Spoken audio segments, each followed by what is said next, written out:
Finally, dito lang po ako makakita ng puno at bunga ng katmon dito sa may Caliraya Lake. So yan, makakakuha na tayo at makakakain sa wakas.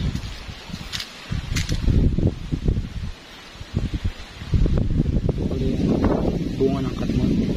Tingnan natin kung ano lasa. Binabalatan lang pala to. Ganda.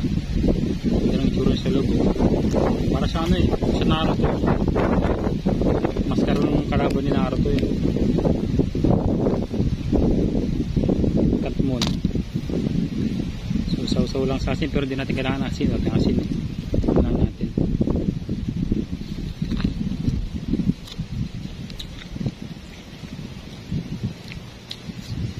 Masarap. Para siyang masin. Pambaling